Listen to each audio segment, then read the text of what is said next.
Salam Rahayu. Terima kasih masih bergabung bersama channel Mbah Sito Gendeng. Silahkan yang belum like, komen, dan subscribe untuk mendukung channel Mbah Sito Gendeng. Betulnya sampean kesini ini dalam rangka apa toh Mas? Kok tahu kalau di sini ada tempat keramat? Itu awal kisahnya gimana toh? Saya itu sedang mencari-cari tempat untuk mencari sebuah permohonan, tempat yang dimana untuk permohonan. Nah, kebetulan dari mulut ke mulut orang-orang itu mengatakan bahwa di daerah Sragen bagian sini itu ada tempat, cuman memang harus berani tidak katanya gitu, karena kemungkinan itu ada kejadian-kejadian yang ganjal. Nah, saya pada saat kesini kok melihat sampean tuh sedang nyapu. Apakah sampean ini juru kuncinya? Wah, bukan Mas. Ini harus diluruskan. Juru kuncinya di sini Mbah Parmin. Saya itu cuma ketukan hati nurani ya, termasuk tadi seperti yang jenengan ucapkan, saya mengalami satu kejadian yang ganjil gitu di sini. Akhirnya ya saya sama istri kalau ada waktu luang saya ikut menyapu di sini, ikut bersih-bersih gitu. Terus apakah benar di sini banyak yang melakukan suatu permohonan atau nadar atau tirakat gitu? Menurut informasi dari juru kunci sendiri benar. Termasuk saya sendiri kan memiliki nadar. Makanya saya kesini nyapu itu sebetulnya tanpa sengaja. Saya berdua sama istri kan kala itu niatnya itu ingin meminjam lokasinya, dan saya dengan cara saya itu mendoakan arwah dari Ki Tunggul Wulung beserta almarhum ini Ibu Siti di sini juga yang lainnya. Saya mau meminjam lokasi itu untuk melakukan satu pekerjaan kreator. Nah, kemudian setelah itu saya membuatlah video sama istri. Video saya itu pertama dibungkam. Dibungkam itu bagaimana? Dibungkam, suaranya itu terkadang kecil, terkadang besar gitu. Di bawah pohon besar sini ya. Ini terus saya pikir, saya kan di sini berasa kayaknya ganjil banget gitu, karena HP istri itu nggak pakai klipon seperti masnya ini, nggak pakai. Jadi normal seperti itu. Wah, ini udah berarti sama alur ceritanya nggak suka. Nah, di situ saya merasakan hawa yang sangat aneh. Nah, terus kemudian saya menceritakan satu kisah nyata yang dialami oleh orang. Saya menjadi peran daripada bapak yang mengalami itu, tapi di situ saya membuat bertema edukasi lah gitu. Simpel katanya, sehabis saya membuat video, saya bilang nanti kalau videonya ini laku meledak, di sini kita beliin sapu ya. Nah, istri itu setuju. Dari apa yang saya ucapkan itu kan termasuk nadar kan Mas? Iya. Nah, itu juga nggak ada gagasan dari rumah, itu seketika saya di sini loh. Setelah itu keesokan harinya meledak Mas. Saya dapat jutaan rupiah. Nah, ini membuat saya terkejut, itu seumur hidup baru itu yang pertama kali. Nah, akhirnya kita belikan sapu dan kita ikut merawat. Lalu kita temui Mbah Juru Kuncinya dari Mbah Parmin. Saya tanya-tanya sama masyarakat setempat. Ternyata Mbah Parmin itu juga mengalami satu kejadian yang sangat aneh. Justru lebih luar biasa daripada yang saya alami. Karena beliau itu sakit stroke. Sudah kakinya itu diseret-seret, jalan itu sudah lemes. Katanya bukan kaku tapi lemas gitu. Dan mohon maaf, dari wajahnya juga sudah ada perbedaan karena stroke ya. Sudah divonis oleh dokter fix bahwa beliau stroke. Pada saat itu beliau itu memohon siang dan malam terhadap Tuhan semesta alam. Dia meminta kesembuhannya. Karena beliau ini orangnya juga di rumah dasarnya sudah rajin sholat Mas.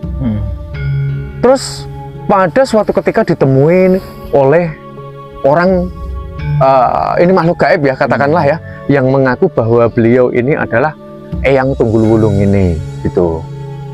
Nah, beliau seperti ini, kamu kalau mau sembuh, kamu sering-seringlah datang ke masjid untuk melakukan sholat berjamaah. Jadi untuk mengutamakan sholat berjamaah gitu.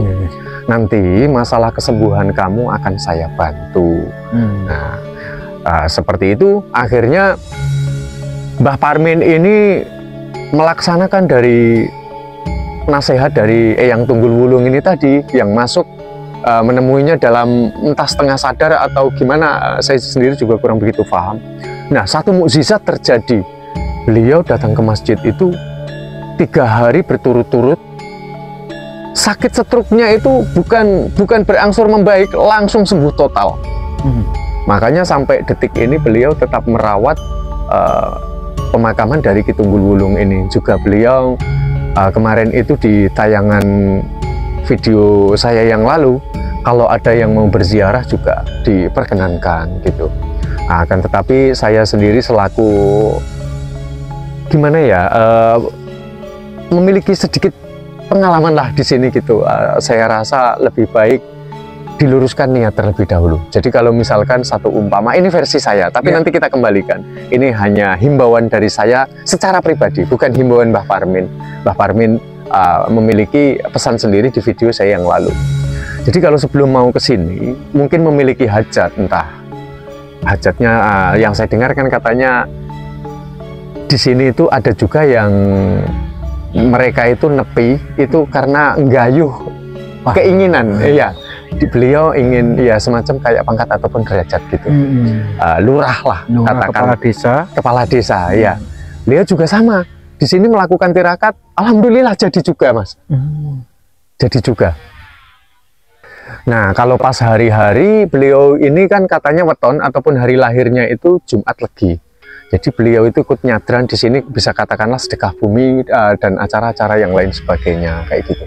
Nah, tapi saya meminta untuk siapapun yang datang ke sini jangan sampai salah niat, menduakan Tuhan, dan tidaknya itu dalam versi saya itu sudah berasa di hati kita. Kalau kita mau datang ke semacam tempat waliullah ataupun di tempat-tempat keramat yang lain, punden katakanlah ya, atau mungkin di pohon yang besar, saya rasa ada baiknya yang satu sambung rasa terhadap sesama makhluk ya, ciptaan Gusti Allah. Terus kemudian ya setidak-tidaknya kalau memiliki hajat ya minta untuk didoakan. Jadi tetap mengagungkan Tuhan semesta alam itu sendiri gitu. Karena ucapan saya ini juga merupakan saya harus memiliki tanggung jawab di hadapan Tuhan saya Mas gitu. Maka saya menghimbau sekali gitu. Tapi ya nggak apa-apa, kita kembalikan karena juga kan itu hak semua orang memiliki hak yang berbeda. Pribadi masing-masing. Iya. Oh, berarti di sini nih terkenal sekali tempat untuk meminta atau melakukan suatu ritual permohonan ya. Iya. Tergantung permohonannya antara individu masing-masing tadi, mau jago lurah tirakat dulu di sini, mau camat di sini dulu. Tentunya kalau bahasanya kemungkinan besar adalah ngalah berkah. Ngalah berkah. Nggih. Itu ngalah berkah. Alat berkah pada Ki Tunggul Wulung kan. Tapi yang sudah-sudah di sini memang yang hajatnya itu terkabul mereka orang-orang yang ikhlas Mas. Jadi seperti saya merinding ini. Mohon maaf Mbah kalau saya ada salah nggih. Eyang, saya manggilnya Eyang Tunggul Wulung. Jadi rata-rata seperti Mbah Parmin sendiri itu kan tanpa ada perencanaan, karena beliau itu mintanya sama Allah. Tapi ditemui oleh sosok dari beliau si gaib ini mengaku bahwa beliau Ki Tunggul Wulung ya tetap dihadapkan ke yang satu, siapa itu Tuhan itu sendiri. Demikian juga saya kan waktu hajat saya itu terkabul, saya itu nggak meminta, tapi saya memiliki nazar secara tidak sengaja gitu. Maka kan orang yang dikabulkan itu kebanyakan yang memiliki keikhlasan gitu Mas. Ya luar biasa sekali. Yang penting berarti kan Cinorone orang itu kan lantaran, betul. Sarananya. Masalah itu berbeda keyakinan, pendapat atau sudut pandang itu tergantung individu masing-masing. Iya. Ini karena saya mengungkapkan sebuah cerita, maka saya menghimbau juga gitu. Saya takut nanti ya tanggung jawab di hadapan Tuhan. Jadi saya sendiri jujur Mas, saya merasa bahwa di sini memiliki energi yang sangat besar. Beliau juga saya rasa, saya merasa beliau ini sangat dekat dengan Tuhan semesta alam gitu. Jadi saya nyambangi ke sini, selain saya nyapu bersama istri, saya juga minta didoakan terhadap Tuhan. Itu nggak apa-apa. Tapi saya nggak melakukan itu. Ya, andai pun mungkin kita jika ingin memiliki hajat biar sampai terhadap keikhlasan, saya memiliki anjuran semacam itu. Gitu. Biar ikhlas gitu, Mas. Luar biasa. Nggih, sementara ngoten niku mawon. Sementara terima kasih. Nggih, sami-sami. Semoga kita selalu diberikan yang terbaik oleh Tuhan Yang Maha Esa. Amin. Terima kasih. Salam sejahtera bagi kita semua.